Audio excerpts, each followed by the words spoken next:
আসসালামু আলাইকুম। বিবিসি আন্তর্জাতিক বিশ্ব সংবাদে আপনাকে স্বাগত। শুরুতে সংবাদ শিরোনাম, পরে বিস্তারিত।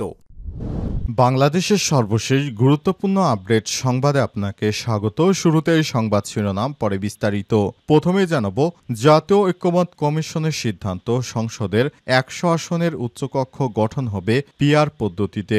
দ্বিমত বিএনপির। প্রস্তাবিত জাতীয় সংসদের উচ্চকক্ষে ১০০ সদস্য বিশিষ্ট হবে এবং এর সদস্যরা মনোনীত হবেন সংখ্যানুপাতিক বা পিআর পদ্ধতিতে, এমন সিদ্ধান্তের কথা জানিয়েছে জাতীয় ঐক্যমত্য কমিশন। তবে এ নিয়ে দ্বিমত পোষণ করেছে বিএনপি এবং তার সমমনা জোটগুলো। আজ রাজধানীর ফরেন সার্ভিস একাডেমিতে এ বিষয়ে সিদ্ধান্ত হয়েছে। এরপর জানাবো, আওয়ামী লীগ কর্মীদের প্রশিক্ষণের অভিযোগে মেজর সাদিক সেনা হেফাজতে।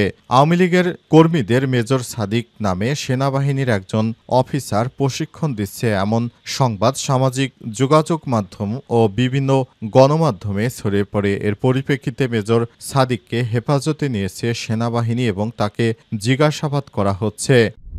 এদিকে জুলাই সনদের আইনি ভিত্তি না দিলে মামলা করবে জামাত। জুলাই সনদের আইনি ভিত্তি না দিলে অন্তর্বর্তীকালীন সরকার ও জাতীয় ঐক্যমত্য কমিশনের বিরুদ্ধে ক্ষতিপূরণ মামলা করার হুঁশিয়ারি দিয়েছে জামাত ইসলাম। এদিকে থানায় হোক ন্যায় বিচারের প্রথম ঠিকানা বললেন আইজিপি। জনগণকে হয়রানিমুক্ত সেবা দিতে পুলিশ সদস্যদের প্রতি আহ্বান জানিয়ে inspector general of police IGP Baharul Alam বলেছেন, থানায় এসে কাউকে যেন অপমানিত না হতে হয়, থানার দরজা যেন মানুষের জন্য খোলা থাকে, থানার পরিবেশ যেন হয় সহচর্যের আতঙ্কের নয়, থানায় হোক ন্যায় বিচারের প্রথম ঠিকানা। এবং সর্বশেষ জানাবো, আগামী নির্বাচনে প্রতিটি নাগরিকের জন্যই গুরুত্বপূর্ণ বললেন তারেক রহমান। আগামী জাতীয় সংসদ নির্বাচন প্রতিটি নাগরিকের জন্যই খুবই গুরুত্বপূর্ণ, এজন্য সবাইকে সজাগ থাকতে হবে বলে জানিয়েছেন বিএনপির ভারপ্রাপ্ত চেয়ারম্যান তারেক রহমান। প্রিয় দর্শক, এতক্ষণ শুনছিলেন সংবাদ শিরোনাম, এবারে বিস্তারিত। তবে তার আগে বন্ধুরা, অনুরোধ থাকবে সংবাদটিতে একটি লাইক দিন। এই চ্যানেলে আপনি নতুন হয়ে থাকলে আমাদের সংবাদটি দেখতে দেখতে চ্যানেলটি সাবস্ক্রাইব করে রাখুন। কমেন্ট করে বন্ধুরা আপনার মূল্যবান মতামত জানিয়ে দিন আপনি বিশ্বের কোন দেশ থেকে বা বাংলাদেশের কোন স্থান থেকে আমাদের সংবাদটি দেখছেন এবং শুনছেন। আর বন্ধুরা, এই সংবাদটি আপনার সোশ্যাল মিডিয়া ফেসবুকে শেয়ার করে বন্ধুদেরও দেখার সুযোগ করে দিন। এবারে বিস্তারিত।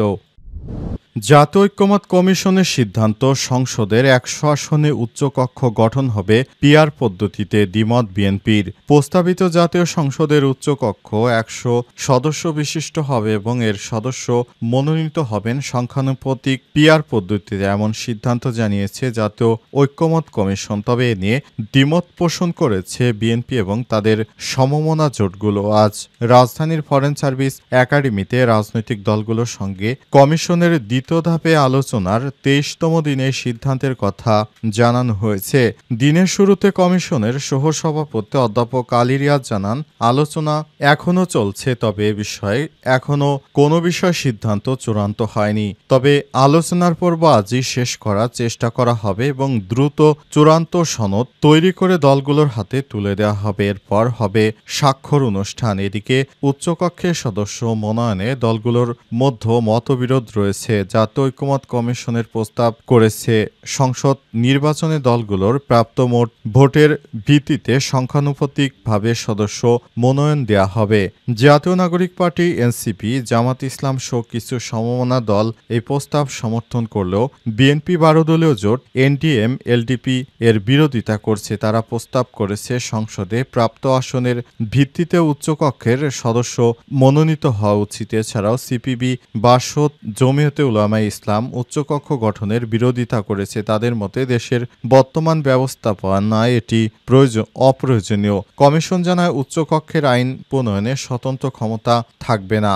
অর্থ বিল ব্যতীত অন্যান্য বিল নিম্নকক্ষ এবং উচ্চকক্ষে উপস্থিত হবে। উচ্চকক্ষে কোনো বিল ১ মাসের বেশি আটকে রাখতে পারবে না। এ সময়ের মধ্যে অনুমোদন না দিলে সেটিকে উচ্চকক্ষের অনুমোদিত বলে গণ্য করা হবে। নিম্নকক্ষের প্রস্তাবিত বিলগুলো পর্যালোচনা ও বিশ্লেষণ করে উচ্চকক্ষ নির্ধারিত সময়সীমার মধ্যে তা অনুমোদন হবে প্রত্যাখ্যান করতে হবে। যদি উচ্চকক্ষ কোনো বিল অনুমোদন করে তবে উভয় কক্ষে পাশ হওয়া বিল রাষ্ট্রপতির সম্মতির জন্য পাঠাতে হবে।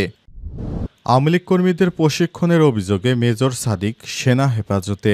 আওয়ামী লীগের কর্মীদের মেজর সাদিক নামে সেনাবাহিনীর একজন অফিসার প্রশিক্ষণ দিচ্ছে এমন সংবাদ সামাজিক যোগাযোগ মাধ্যমে ও বিভিন্ন গণমাধ্যমে এসেছে। এর পরিপ্রেক্ষিতে মেজর সাদিককে হেফাজতে নিয়েছে সেনাবাহিনী। তাকে জিজ্ঞাসাবাদ করা হচ্ছে।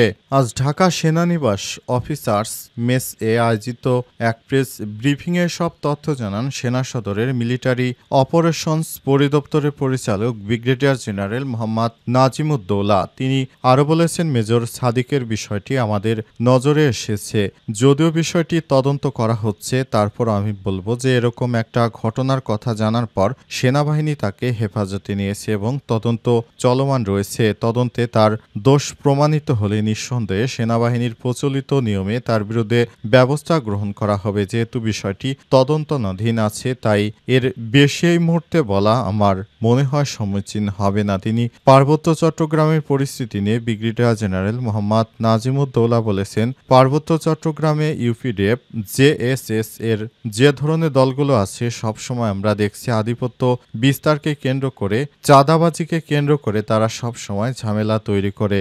এ নতুন কিছু নয়, বিভিন্ন সময় মারামারি হয়। অবশ্য সেনাবাহিনী কাজ করছে এবং সর্বোচ্চ চেষ্টা করছে যাতে এটা নিয়ন্ত্রণের মধ্যে থাকে। সেনাবাহিনী একাই কিন্তু পার্বত্য চট্টগ্রামের স্ট্রোক হোল্ডার নয়। সামরিক প্রশাসন, পুলিশ প্রশাসন সবাই কিন্তু এটার অংশ। সবাই যদি সমন্বিতভাবে কাজ করে, আমি নিশ্চিত যে এটাকে আরও নিয়ন্ত্রণের মধ্যে নিয়ে যাওয়া সম্ভব বলে মনে করা হচ্ছে। জুলাই সনদের আইনি ভিত্তি না দিলে মামলা করবে জামাত। জুলাই সনদের আইনি ভিত্তি না দিলে অন্তর্বর্তীকালীন সরকার ও জাতীয় ঐক্যমত্য কমিশনের বিরুদ্ধে ক্ষতিপূরণ মামলা করার হুঁশিয়ারি দিয়েছে বাংলাদেশ জামাতে ইসলাম। রাজধানীর ফরেন সার্ভিস একাডেমিতে চলমান জাতীয় সংলাপের 23তম দিনে মধ্যাহ্ন বিরতিতে কথা বলেছেন দলটির নায়েবে আমির সৈয়দ আবদুল্লাহ মোহাম্মদ তাহির। তিনি বলেছেন, বিএনপি বলছে সনদের আইনি ভিত্তি নেই, কিন্তু আমরা মনে করি শুধু প্রতিশ্রুতি দিয়ে চলবে না। সনদের আইনি ভিত্তি না থাকলে এটি মূল্যহীন হয়ে পড়বে। তাই আমরা কমিশন ও সরকারের বিরুদ্ধে ক্ষতিপূরণ মামলা করব। আবদুল্লাহ মোহাম্মদ তাহির বলেন, এই সংলাপে অংশগ্রহণ করে আমরা যে সময়, শ্রম ও সময় ব্যয় করেছি তার কোনো মূল্য থাকবে না যদি বাস্তবায়ন না হয়। শুধু সই করে থেমে গেলে এটা এক ধরনের প্রহসন হবে জাতিসংঘে, এটা তামাশা, আর আমরা হতে দেব না। সংলাপে নির্বাচন পদ্ধতি প্রসঙ্গে জামাতের এই নেতা আরও বলেন, আমরা নিম্নকক্ষ, উচ্চকক্ষ, প্রপোর্শনাল রিপ্রেজেন্টেশন বা পিআর চাই। গত 54 বছরে দেশে দলীয়করণ, দখল, দূষণ, ভুয়া নির্বাচন ও ভোটারবিহীন নির্বাচনের অপসংস্কৃতি গড়ে উঠেছে। তাই পিআর পদ্ধতির বিকল্প নেই, আমাদেরকে পিআর পদ্ধতি দিতেই হবে। তা না হলে আমরা এই ধরনের কোনো নির্বাচন মানব না বলে মন্তব্য করেছেন জামাত ইসলাম। তাছাড়াও তারা জুলাই অভ্যুত্থানের স্বীকৃতি সঠিকভাবে না দিলে তারা মামলা করার হুমকি দিয়েছে। থানাই হোক ন্যায় বিচারের প্রথম ঠিকানা, বললেন আইজিপি।